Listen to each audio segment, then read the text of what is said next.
اعوذ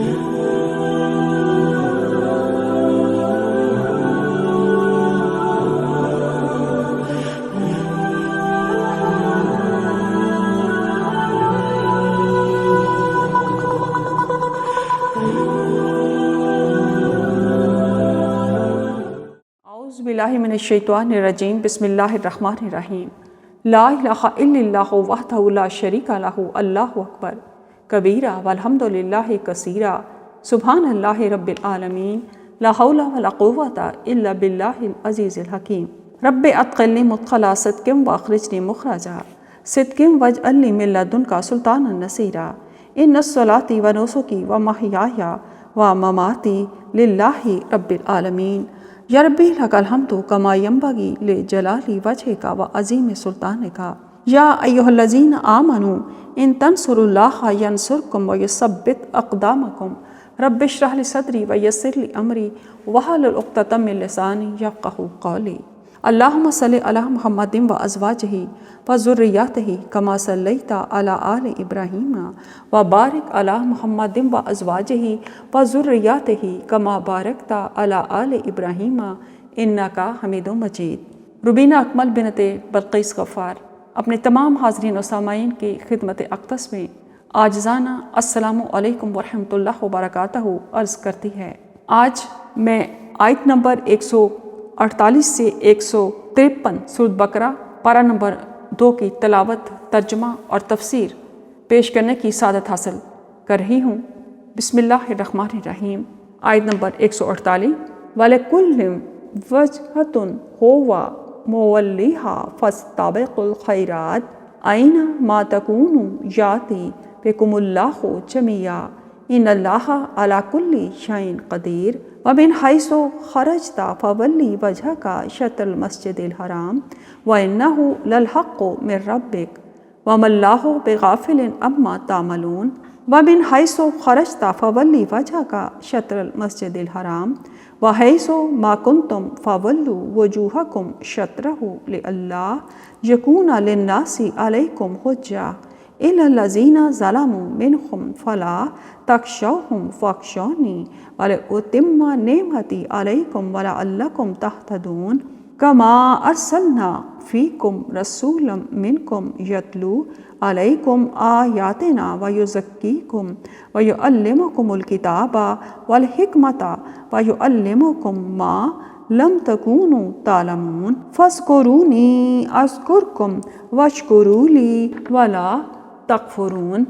یا ایھا الذین آمنوا استعینوا بالصبر والصلاۃ ان اللہ مع الصابرین۔ ترجمہ پیش خدمت ہے۔ اور ہر ایک کے لیے ایک سمت ہے جس کی طرف وہ منہ پھیرتا ہے، لہٰذا تم نیکیوں میں ایک دوسرے سے آگے بڑھو، تم جہاں کہیں بھی ہوگے اللہ تم سب کو لے آئے گا، بے شک اللہ ہر چیز پر خوب قادر ہے۔ اور اے نبی، آپ جہاں سے بھی نکلیں اپنا منہ مسجد حرام کی طرف پھیر لیں، اور بے شک وہ آپ کے رب کی طرف سے حق ہے، اور اللہ اس سے غافل نہیں جو تم عمل کرتے ہو۔ اور آپ جہاں سے بھی نکلیں اپنا منہ مسجد حرام کی جانب پھیر لیں، اور اے مسلمانوں، تم جہاں کہیں بھی ہو اپنے منہ اسی کی جانب پھیر لو، تاکہ تمہارے خلاف لوگوں کے لیے کوئی حجت نہ رہے۔ ہاں، ان میں سے جنہوں نے ظلم کیا وہ باتیں کرتے رہیں گے، بس تم ان سے مت ڈرو اور صرف مجھ سے ڈرو، تاکہ میں تم پر اپنی نعمت پوری کروں اور شاید کہ تم ہدایت پاؤ۔ جیسے ہم نے تمہارے لیے تمہیں میں سے ایک رسول بھیجا، وہ تم پر ہماری آیتیں تلاوت کرتا ہے اور تمہیں پاک کرتا ہے اور تمہیں کتاب اور حکمت کی تعلیم دیتا ہے اور تمہیں وہ باتیں سکھاتا ہے جو تم نہیں جانتے تھے۔ چنانچہ تم مجھے یاد کرو، میں تمہیں یاد کروں گا، اور تم میرا شکر کرو اور میری ناشکری نہ کرو۔ اے لوگو جو ایمان لائے ہو، تم صبر اور نماز کے ساتھ مدد مانگو، بے شک اللہ صبر کرنے والوں کے ساتھ ہے۔ اب میں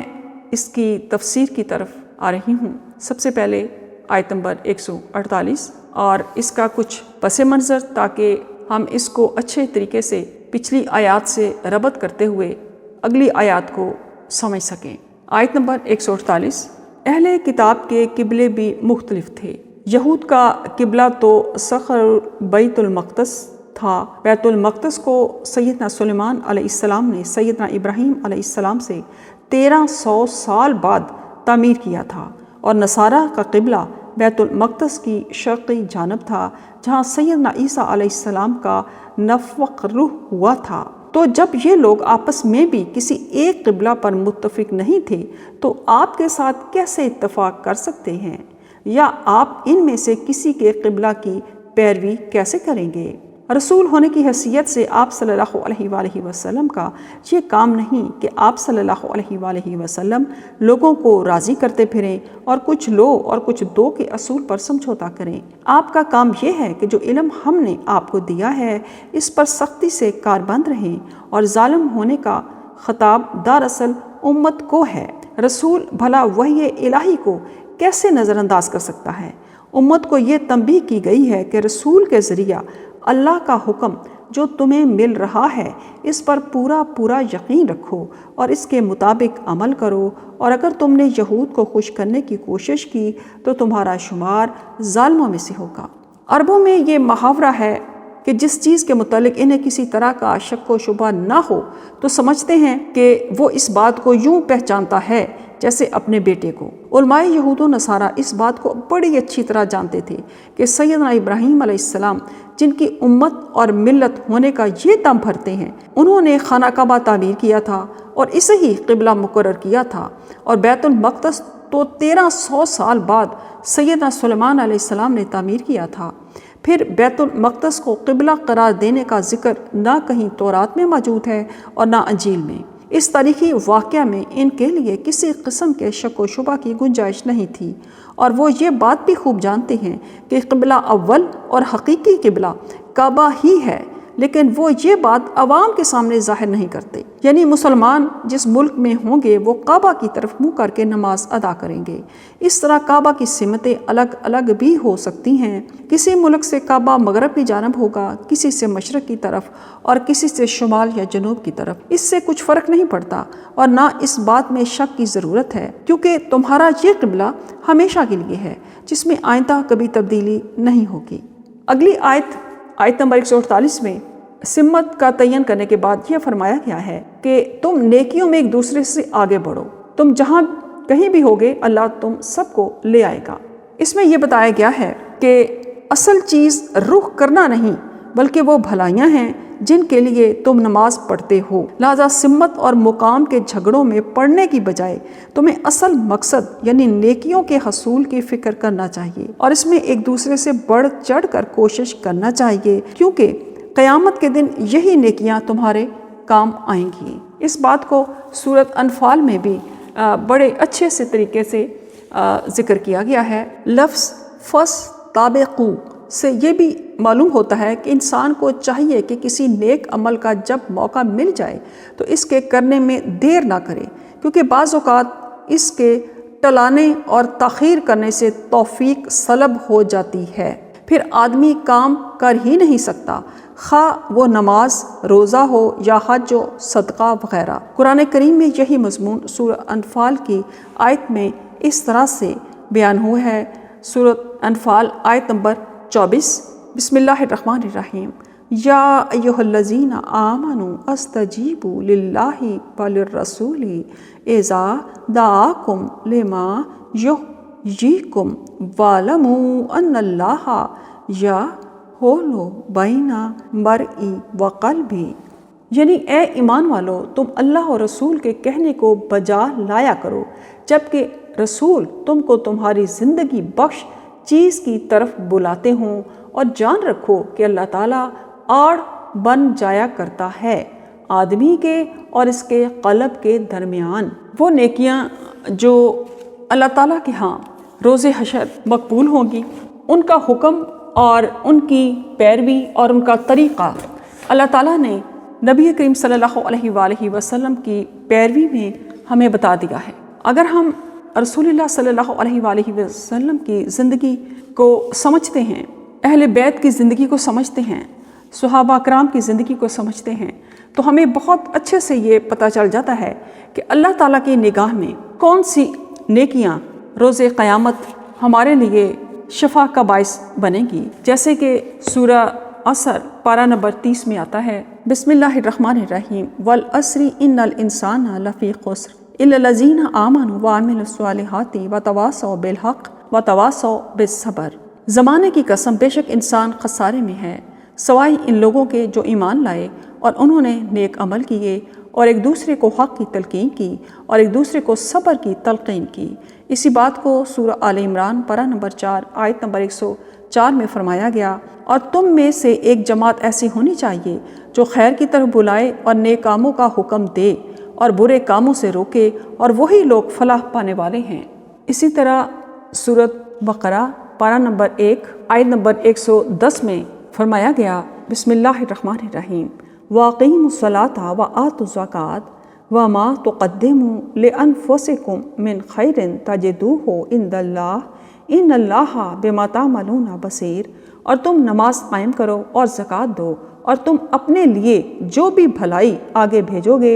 اسے اللہ کے ہاں پاؤ گے، بے شک تم جو عمل کرتے ہو اللہ اسے خوب دیکھنے والا ہے۔ آیت نمبر 150 میں آتا ہے، وَمِنْ حَیْثُ خَرَجْتَ فَوَلِّ وَجْهَكَ شَطْرَ الْمَسْجِدِ الْحَرَامِ وَحَیْثُ مَا كُنْتُمْ فَوَلُّوا وُجُوهَکُمْ شَطْرَهُ لِئَلَّا یَکُونَ لِلنَّاسِ عَلَیکُمْ حُجَّةٌ إِلَّا الَّذِینَ ظَلَمُوا مِنْہُمْ فَلَا تَخْشَوْهُمْ وَاخْشَوْنِی وَلِأُتِمَّ نِعْمَتِی عَلَیکُمْ وَلَعَلَّکُمْ تَہْتَدُونَ۔ اس میں بھی اللہ تعالیٰ نے دوبارہ قبلہ کے بارے میں ہی بات کی ہے، اور تحویل قبلہ کے حکم کو 3 بار دہرایا گیا ہے۔ اس آیت کو مقرر اور صح کر کے لایا گیا ہے کیونکہ اس کی وجوہ الگ الگ ہیں۔ مثلاً قد نرا تقلب وجهک فی السماء سے معلوم ہوتا ہے کہ اللہ تعالیٰ نے اپنے رسول کی رضا اور اظہار کی تکریم کی خاطر تحویل قبلہ کا حکم دیا، اور وَلِكُلِّ وِجْهَةٌ هُوَ مُوَلِّیہَا میں یہ ارشاد فرمایا، تحویل قبلہ کے مسئلہ پر جھگڑے کھڑے کرنا درست نہیں، اصل کام تو نیک کاموں کی طرف پیش قدمی ہے۔ اور اس کے بعد واضح فرمایا گیا کہ لوگوں کو تم مسلمانوں سے جھگڑنے کا موقع باقی نہ رہے۔ وہ یوں کہ تحویل قبلہ سے پہلے یہودی مسلمانوں سے یہ کہتے تھے کہ ہمارا دین تو نہیں مانتے، لیکن نماز ہمارے ہی قبلہ کی طرف کیوں پڑھتے ہو؟ اور مشرکین مکہ یہ اعتراض کرتے تھے کہ دعویٰ تو ابراہیم علیہ السلام کے طریقے پر چلنے کا کرتے ہیں، مگر ان کا قبلہ چھوڑ دیا ہے۔ بے انصاف یا ہٹ دھرم لوگ تحویل قبلہ کے بعد بھی اعتراض چھوڑیں گے نہیں۔ مثلا یہود نے یہ اعتراض کر دیا کہ ہمارے قبلہ کی حقانیت ظاہر ہونے اور اسے تسلیم کر لینے کے بعد اب محض ضد اور حسد کی بنا پر اسے چھوڑ دیا، اور مشرک یہ کہنے لگے کہ ہمارے قبلہ کا حق ہونا انہیں اب معلوم ہوا ہے تو اسے اختیار کر لیا، اسی طرح ہماری اور بھی کئی باتیں منظور کر لیں گے، لہٰذا اے نبی صلی اللہ علیہ وآلہ وسلم تم ان لوگوں کی باتوں کی طرف توجہ نہ دو، نہ ان سے ڈرنے کی ضرورت ہے، بلکہ صرف مجھ سے ڈرو اور میرا حکم مانو۔ تحویل قبلہ ایک نعمت تھی۔ معزز حاضرین و سامعین، اس کو سمجھنا بہت ہی ضروری ہے، کیونکہ یہ ہماری ہر نیکی، ہماری ہر عمل کی جو ہم اللہ اور اس کے رسول کے لیے کرتے ہیں اللہ کی رضا کو پانے کے لیے، اس میں یہ ایک نعمت ایسی ہے جس کا ہر مسلمان اپنی زندگی میں حق ادا کرنے کے لیے لازم ہے۔ اسے چاہیے کہ وہ اس نعمت کے شکرانے کو اپنے اوپر لازم کر لے۔ وہ نعمت کیا ہے؟ نعمت سے مراد وہی امامت اور پیشوائی کی نعمت ہے جو بنی اسرائیل سے سلب کر کے اس امت کو دی گئی ہے۔ اللہ تعالیٰ یہ فرما رہے ہیں کہ تحویل قبلہ کا یہ حکم دراصل اس منصب پر تمہاری سرفرازی کی علامت ہے۔ جب تک میری اطاعت کرتے رہو گے یہ منصب تمہارے پاس رہے گا، اور نافرمانی کی صورت میں یہ چھن بھی سکتا ہے۔ رسول کی بعثت بھی ایک بہت بڑا انعام ہے، جیسا کہ اس سے پہلے میں تم پر یہ انعام کر چکا ہوں کہ تمہیں میں سے ایک ایسا رسول بھیجا ہے جو تمہیں اللہ کی آیات سناتا، تمہیں پاکیزہ کرتا ہے اور تمہیں کتاب و حکمت کی تعلیم دیتا ہے۔ اس نعمت نے تمہاری کایا پلٹ دی، تم جاہل تھے، اللہ نے تمہیں علم سے نوازا، تم ذلیل تھے، اللہ نے تمہیں سر بلند کیا، تم ہر وقت لڑتے مرتے اور بد امنی کا شکار تھے، اللہ نے تمہارے دل ملا دیے اور آپس میں محبت ڈال دی، اور یہ سب کچھ اسی تعلیم کا نتیجہ تھا۔ پھر جس طرح تم میں رسول بھیجنا ایک بہت بڑا انعام تھا، اسی طرح کا دوسرا انعام تحویل قبلہ ہے، جس کا ذریعے تمہیں دنیا کی امامت سونپی جا رہی ہے۔ اس کے بعد اللہ تعالیٰ نے اسی بات کو آیت نمبر 151 میں فرما دیا، کما ارسلنا فیکم رسولا منکم ویتلو علیکم آیاتنا ویزکیکم ویعلمکم الکتاب والحکمت ویعلمکم ما لم تکونوا تعلمون۔ جیسے ہم نے تمہارے لیے تمہیں میں سے ایک رسول بھیجا، وہ تم پر ہماری آیتیں تلاوت کرتا ہے اور تمہیں پاک کرتا ہے اور تمہیں کتاب اور حکمت کی تعلیم دیتا ہے اور تمہیں وہ باتیں سکھاتا ہے جو تم نہیں جانتے تھے۔ یہ ایک بہت بڑی نعمت ہے، اور اسی لیے اللہ تعالیٰ نے بنی اسرائیل سے، کیونکہ انہوں نے انبیاء کو قتل کیا اور اللہ تعالیٰ کی قدر نہیں جانی جیسی کہ انہیں جاننی چاہیے تھی، اور اللہ تعالیٰ نے ان کو تمام جہانوں پہ فضیلت دی تھی، لیکن انہوں نے اللہ تعالیٰ کی قدر نہیں کی، تو اللہ تعالیٰ نے ان سے وہ نعمت، وہ امامت کا جو درجہ تھا وہ چھین لیا، اور تحویل قبلہ کرنے کا مقصد یہ تھا کہ اب یہ امامت تمہیں سونپی جا رہی ہے۔ اب یہ امامت جو حضرت اسحاق علیہ السلام اور ان کی نسل سے آئے ہوئے انبیاء کے لیے تھی، چونکہ وہ اس کا حق نہیں ادا کر سکے، اس لیے اب یہ جو امامت ہے یہ حضرت ابراہیم علیہ السلام نے، جو قبلہ اول ہے تمام انسانوں کے لیے، زمین پر عبادت کا پہلا گھر خانہ کعبہ ہے، تو اب یہ امامت حضرت اسماعیل علیہ السلام کی نسل کی طرف منتقل کرتے ہوئے نبی کریم صلی اللہ علیہ وآلہ وسلم کو دے دی گئی ہے، اور ہمیں چاہیے کہ ہم اس امامت کا حق ادا کریں۔ اگلی آیت ہے بسم اللہ الرحمن الرحیم، فَاذْكُرُونِي أَذْكُرْكُمْ وَاشْكُرُوا لِي وَلَا تَكْفُرُونَ۔ لہٰذا تمہیں چاہیے کہ تم اللہ تعالیٰ کا ہی شکر ادا کرو، تم پر لازم ہے کہ ہر دم مجھے یاد کرتے رہو، اور اگر تم مجھے یاد کرو گے تو میں بھی تمہیں یاد کروں گا۔ چنانچہ سیدنا ابو ہریرہ رضی اللہ تعالیٰ عنہ فرماتے ہیں کہ نبی کریم صلی اللہ علیہ وآلہ وسلم نے فرمایا کہ اللہ تعالیٰ ارشاد فرماتا ہے کہ میں اپنے بندے کے گمان کے مطابق اس سے سلوک کرتا ہوں، اور جب وہ میرا ذکر کرتا ہے تو میں اس کے ساتھ ہوتا ہوں، اگر وہ مجھے دل میں یاد کرے تو میں بھی اسے دل میں یاد کرتا ہوں، اور اگر وہ کسی مجمع میں مجھے یاد کرے تو میں اس سے بہتر جماعت میں اسے یاد کرتا ہوں، اور اگر وہ ایک بالشت میرے نزدیک ہوتا ہے تو میں ایک ہاتھ اس کے نزدیک ہوتا ہوں، اور اگر وہ ایک ہاتھ میرے نزدیک ہو تو میں ایک کلاوہ یعنی دونوں بازو پھیلائے اس کے قریب ہوتا ہوں، اور اگر وہ چلتا ہوا میرے پاس آتا ہے تو میں دوڑ کر اس کی طرف جاتا ہوں۔ بخاری کتاب التوحید۔ اسی طرح اللہ تعالیٰ نے شکر کی فضیلت کے بارے میں فرمایا ہے کہ اللہ کا شکر ادا کرنے سے اللہ تعالیٰ وہ نعمت بحال ہی نہیں رکھتے بلکہ مزید بھی عطا فرماتے ہیں، اور ناشکری کی صورت میں وہ نعمت ہی نہیں چھنتی بلکہ اللہ تعالیٰ کی طرف سے سزا بھی ملتی ہے۔ چنانچہ اللہ تعالیٰ فرماتے ہیں اگر تم شکر کرو گے تو میں اور زیادہ دوں گا، اور اگر ناشکری کرو گے تو سمجھ لو میرا عذاب سخت ہے۔ اگلی آیت ہے آیت نمبر 153، یا ایھا الذین آمنوا استعینوا بالصبر والصلاۃ ان اللہ مع الصابرین۔ استعینوا بالصبر یعنی قائم رکھو نماز، صبر،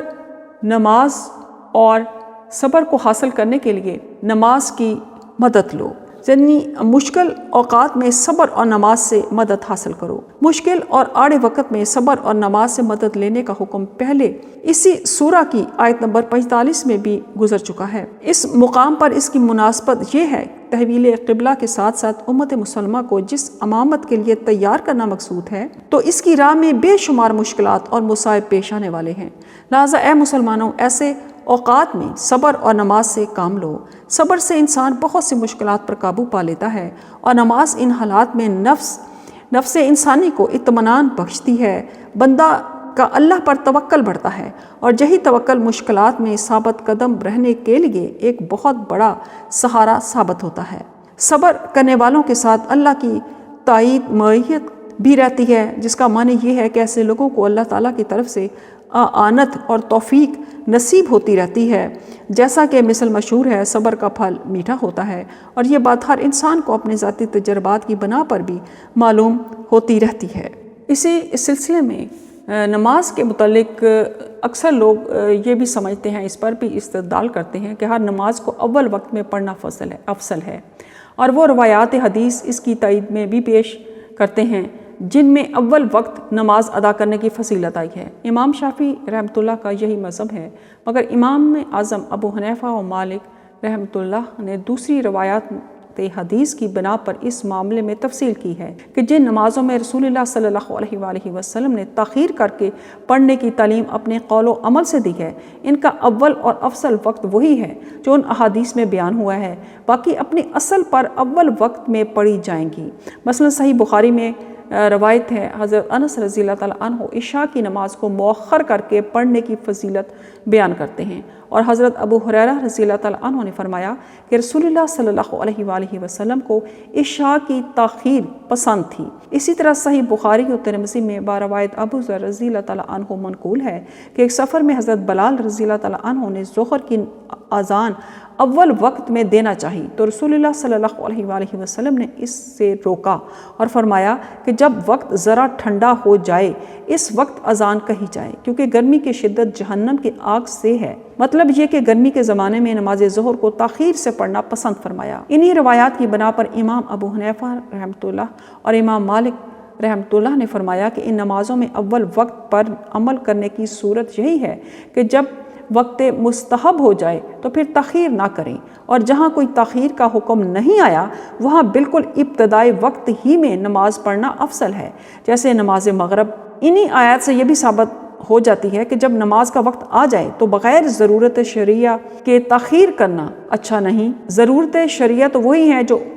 ہم سب جانتے ہیں کہ بعض نمازوں کی تاخیر کا آن حضرت صلی اللہ علیہ وآلہ وسلم نے حکم دیا ہے، اور ضرورت طبیعہ یعنی اپنی ذاتی عوارض یعنی بیماری محتاجی کے سبب تاخیر کرنا اور بات ہے۔ صدق اللہ العظیم۔ صدق اللہم صلی علی محمد وعلی آل محمد كما صليت على إبراهيم وعلى آل إبراهيم إنك حميد مجيد اللهم بارك على محمد وعلى آل محمد كما باركت على إبراهيم وعلى آل إبراهيم إنك حميد مجيد